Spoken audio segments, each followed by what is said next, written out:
They promised to love each other forever, but only one of them truly took the oath. The other cheated fate itself. Years later, one would become a prisoner, while the other walked away free. But destiny never forgets. A love everyone envied. A peaceful village. Children play under the trees. Women return from the stream. Young lovers Emeka and Ada walk hand in hand, smiling. Everyone believes they are the perfect couple. They dream of spending the rest of their lives together. One evening, Emeka looks into Ada's eyes. Emeka, I don't want anyone to come between us. Not today, not tomorrow, not forever. Ada smiles. Ada, then let us make a promise that even death cannot break. Emeka nods. The next morning, they buy 2 pieces of kola nut, believing it will seal their love forever. The dangerous oath. Inside Emeka's small room, a candle burns. The atmosphere is silent. The 2 kola nuts lie on a wooden plate. Emeka picks up the first kola nut. He raises it toward the sky. Emeka, our love shall last forever. No cheating. If I ever betray you, may madness consume me. If I marry another woman, may death become my reward. And if I leave you, may I never know peace. He swallows the kola nut without hesitation. He closes his eyes. His oath is complete. Now, it is Ada's turn. She repeats every single word. But as she lifts the kola nut, her eyes suddenly widen. She points behind Emeka. Ada, shouting Emeka. A huge rat. Startled. Emeka jumps and turns around. There is nothing there. Within those few seconds, Ada secretly throws her kola nut outside the window. She pretends to chew. She even drinks water. Emeka smiles. He believes they are now bound together forever. Ada hides a small smile. Only she knows. She never completed the oath. 5 years later. Time passes. Emeka remains loyal. Many beautiful women approach him. He rejects every one of them. The fear of the oath lives inside him. Then, a convoy of expensive vehicles enters the village. A wealthy businessman named Kamal has returned from the city. Tall, handsome, successful. Every young woman admires him. But Kamal notices only one person. Ada. Soon, they begin seeing each other. The whole village whispers. When Emeka hears the news, his heart shatters. He rushes to meet Ada beneath the old mango tree. Emeka, Ada, have you forgotten what we swore? Our oath. Our promise. You cannot do this. Ada folds her arms. Her face is cold. She says nothing. Then she walks away, leaving Emeka standing alone. The wedding. Days later. The village celebrates. Music fills the air. People dance. Ada marries Kamal. Emeka watches from a distance. Tears fill his eyes. He cannot stop the wedding. He cannot fight the oath. He cannot love another woman. Because deep inside, he believes the curse will kill him. As the bride's car drives away, Emeka falls to his knees. The cruel truth. Months later, Ada secretly returns to the village. She meets Emeka one last time. Emeka begs.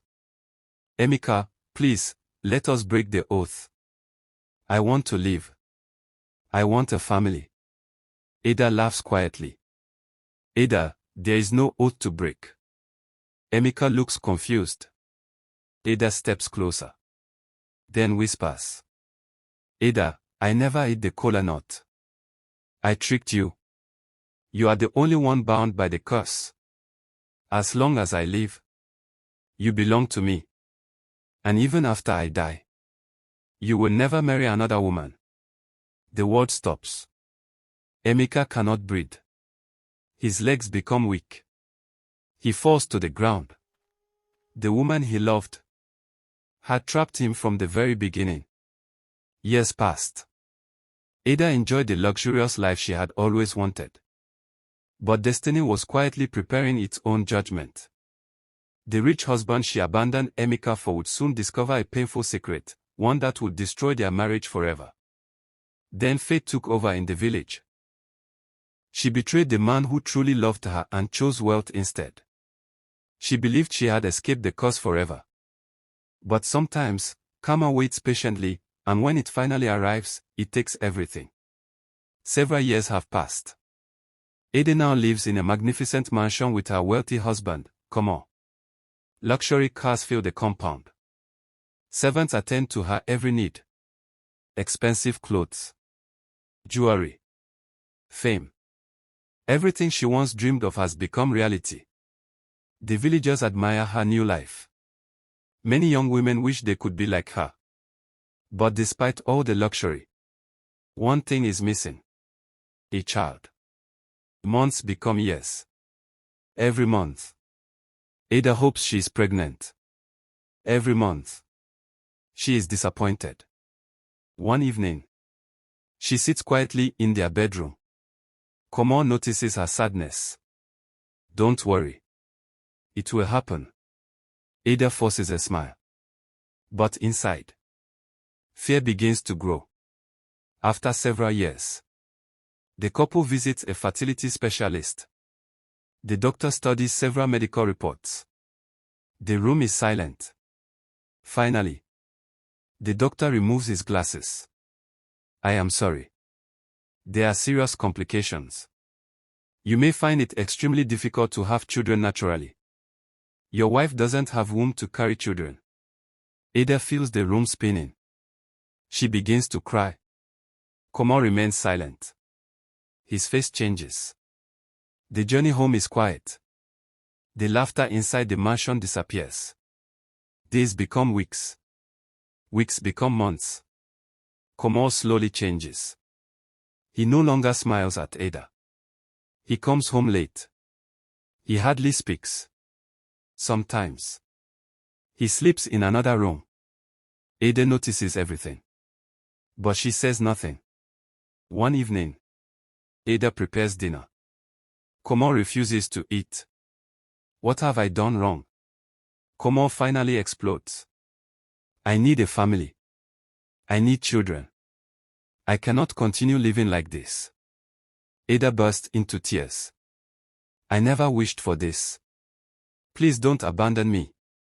Komo walks away. Another year passes. Nothing changes.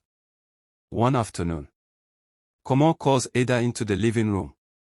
Several suitcases are already packed. Ada looks confused.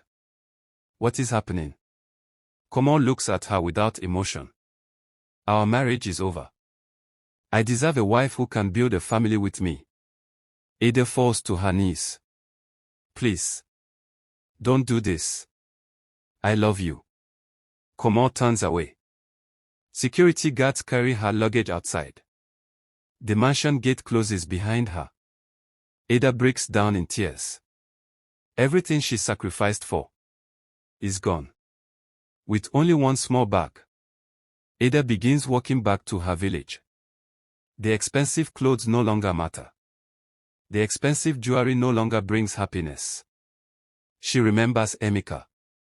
She remembers his warning. She remembers the oath. For the first time, regret fills her heart.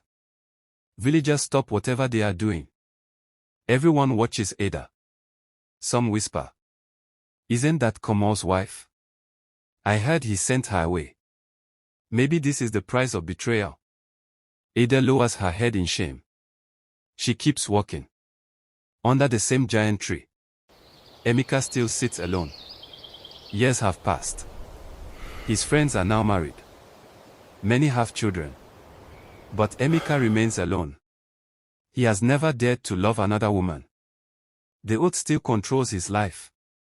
Suddenly, he hears footsteps. He looks up. It is Ada. Ada slowly approaches. Tears fill her eyes. For several moments, neither of them speaks. Finally, Ada falls to her knees. Emeka, I have wronged you. I chose money instead of true love. I mocked your pain. I believed I had won. But I lost everything. Emeka remains silent. Ada continues crying.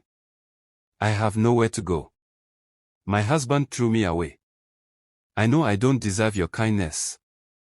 But please, forgive me. I am begging you. Emeka closes his eyes. Every painful memory returns. The oath. The betrayal. The wedding.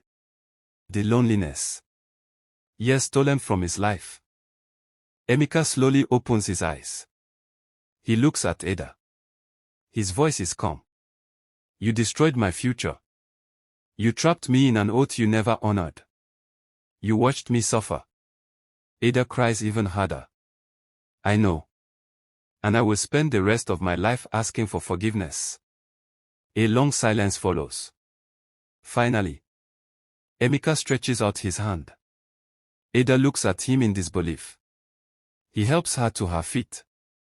Emeka, you have no home anymore. You can stay. But trust. It will take time. Ada burst into tears again. For the first time in years, she feels a little hope. That night, as Emeka and Ada sleep under the same roof once again, a violent wind suddenly blows across the village. The candle inside Emeka's room goes out by itself. Outside, an old native priest stands beneath the giant tree. He stares at Emeka's house. Then he whispers. The oath has awakened again.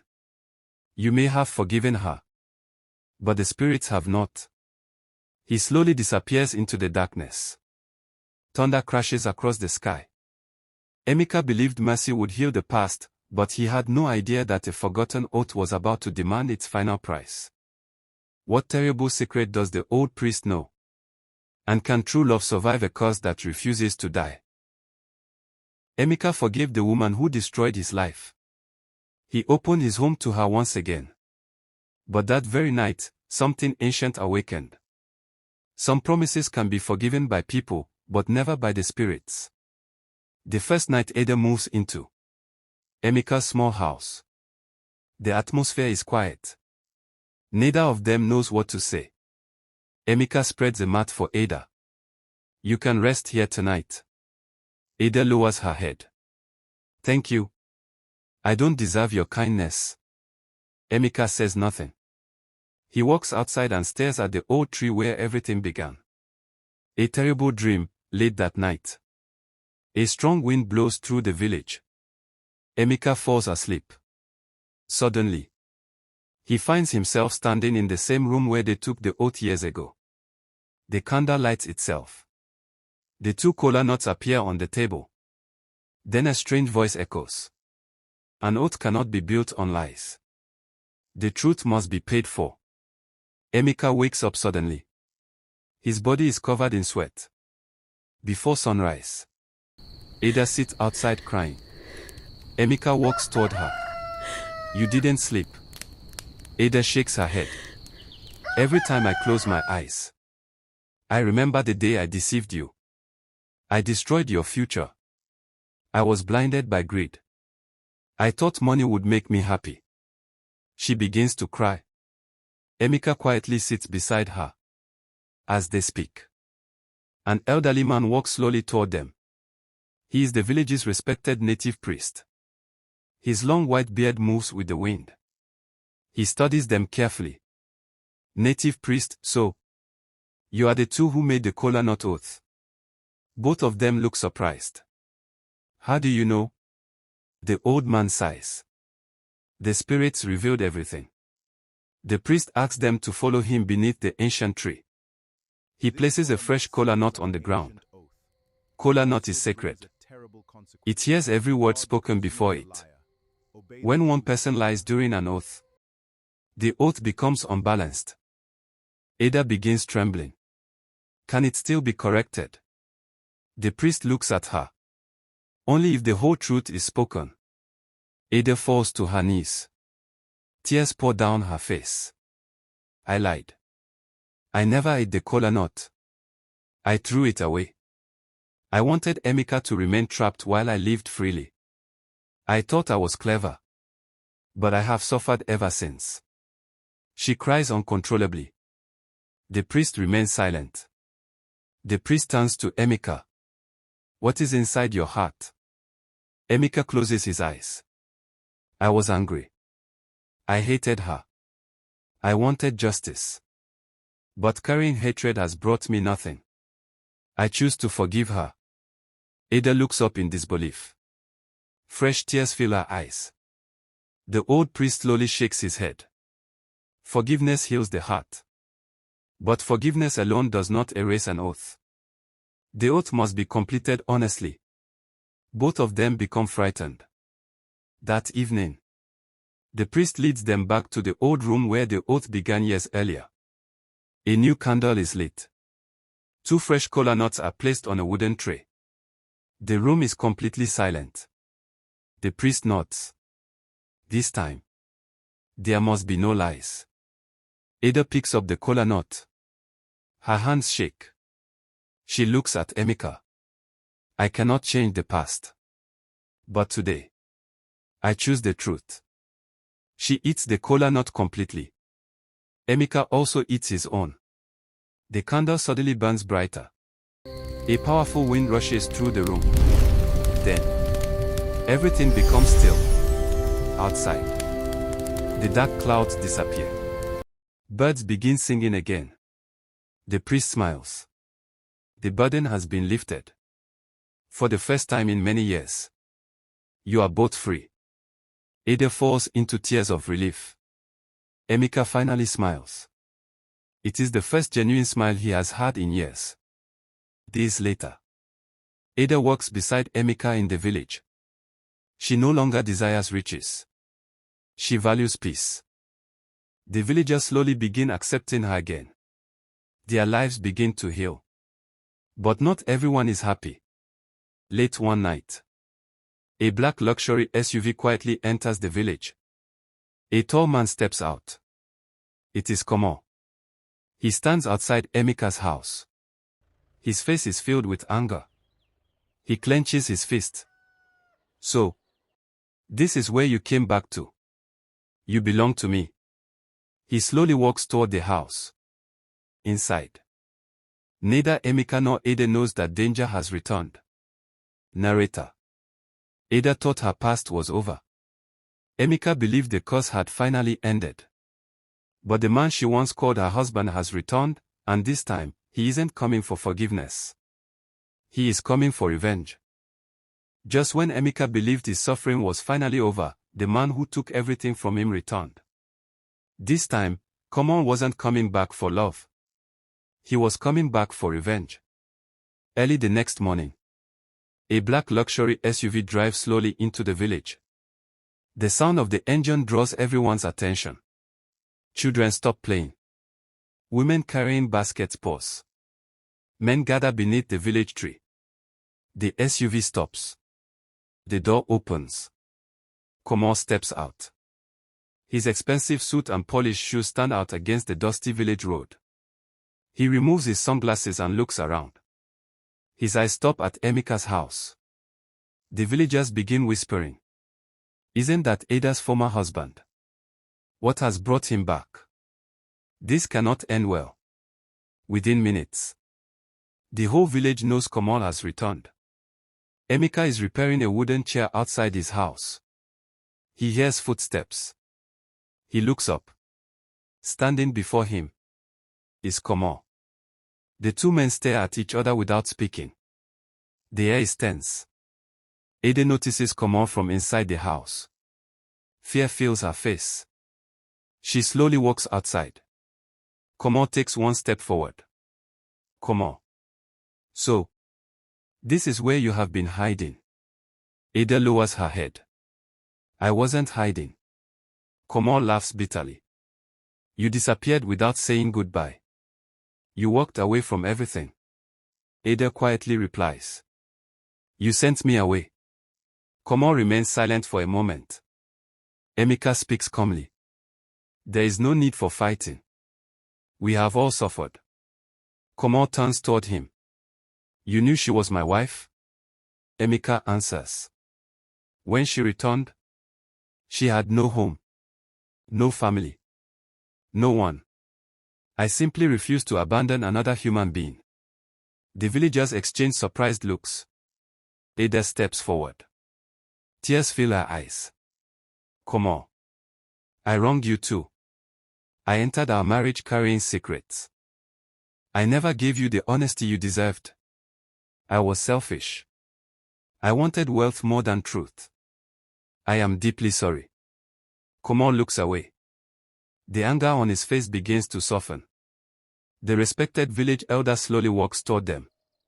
Everyone steps aside. He speaks calmly. Bitterness has already stolen enough years from all of you. If you continue feeding it, it will steal the rest. Silence covers the village. Komor takes a deep breath. He looks at Ada. Then at Emeka. I cannot erase the past. And I cannot force anyone to love me. He pauses. I came here with anger. But I refuse to live with hatred. He removes his wedding ring. He places it in Ada's hand. This chapter ends today. Komor walks back toward his SUV. Before entering, he turns around. I truly hope both of you make better choices than we did. He drives away. The villagers watch until the vehicle disappears. Ada breaks down in tears. Years of guilt begin to lift. Days later, life slowly returns to normal. Emeka repairs homes. Ada helps elderly women in the village. People who once criticized her begin to see the change in her character. Respect slowly replaces shame. One evening, Emeka and Ada sit beneath the same giant tree where their story began. The sun sets behind the hills. Emeka smiles gently. We cannot change yesterday. But tomorrow still belongs to us. He brings out a simple ring. Ada covers her mouth in surprise. This time, no fear. No lies. No promises made out of desperation. Only honesty. Ada nods through tears. Yes. A few weeks later, the entire village gathers for Emeka and Ada's traditional wedding. Drums echo through the air. Everyone dances. Just as the ceremony is about to begin, a young man rushes into the village square. He is out of breath. Young messenger. This letter was left by Komor. He said it must be opened before the marriage. The celebration falls silent. Emeka slowly reaches for the envelope. The camera zooms in as he breaks the seal. What secret did Komor leave behind? Would the letter unite them, or destroy everything they fought to rebuild? The answer would change their lives forever. The wedding was only moments away, until a mysterious letter arrived. The words inside would reveal one final truth and force everyone to make a choice that would change their lives forever. The village is alive with celebration. Traditional drummers beat their drums. Women dance with joy. Emeka and Ada stand before their families, ready to begin the marriage ceremony. Suddenly, a young messenger runs into the village square. He is out of breath. Wait. Please stop the ceremony. The music comes to an abrupt halt. Everyone turns toward him. He stretches out a sealed envelope. This letter was given to me by Komor. He said it must be delivered before your wedding begins. The crowd falls silent. Emeka slowly opens the envelope. Inside is a handwritten letter. He begins to read aloud. Emeka, reading. If you are hearing this letter, then I have finally found peace with my past. When Ada left my house, I was consumed by anger. I blamed her for everything. I wanted revenge. But anger only made me a prisoner. Then I remembered something important. Love cannot be forced. A heart that no longer loves cannot be held by wealth, power, or pride. Emeka, you loved Ada long before I knew her. Even after everything she did to you, you still chose mercy instead of revenge. That is a strength many people will never have. Ada, you made painful mistakes, but never waste the second chance life has given you. Respect the man who stood by you when you had nothing. Today I release every bitterness in my heart. I sincerely wish both of you happiness. Live honestly. Build the family you once dreamed of. Goodbye. Come on. When Emeka finishes reading, the entire village is silent. Ada falls to her knees. She begins crying uncontrollably. I had two good men because of my greed. I chased riches and nearly destroyed every life around me. I don't deserve this forgiveness. Emeka gently helps her stand. The past cannot be changed. But the future is still waiting for us. Ada nods through tears. The village elder steps forward. He looks at the crowd. Today, we have witnessed three powerful lessons. Greed can destroy love. Pride can destroy peace. But forgiveness has the power to heal broken hearts. The villagers clap in agreement. The wedding ceremony continues. Emeka places a ring on Ada's finger. Ada smiles through tears. The crowd erupts with joy. Traditional dancers fill the village square. Children laugh. Drummers play louder than before. For the first time in many years, the village celebrates without fear. The screen fades. 1 year later, morning sunlight shines over the village. Outside a small but beautiful home, Ada sits on a wooden chair, holding a healthy baby boy. Emeka walks outside carrying farming tools. He kisses Ada on the forehead before lifting his son into the air. The baby laughs. Neighbors smile as they pass by. Peace has finally returned. In another city, Komon stands outside a newly opened community foundation. A large sign reads, Komon Foundation, helping widows, orphans and struggling families. Children run happily through the compound. Komon smiles as he hands school supplies to a little girl. His pain has inspired him to help others instead of seeking revenge. For the first time, he also finds peace. As the sun sets over the village, Emeka, Ada, and their son walk hand in hand beneath the same ancient tree where everything began. Emeka looks at Ada. Ada smiles back. Neither of them speaks. They no longer need promises. Their actions now speak louder than words. The camera slowly rises into the sky, revealing the peaceful village below. True love cannot survive without honesty, and forgiveness cannot erase the past, but it can open the door to a better future. The choices we make today can shape the lives we live tomorrow.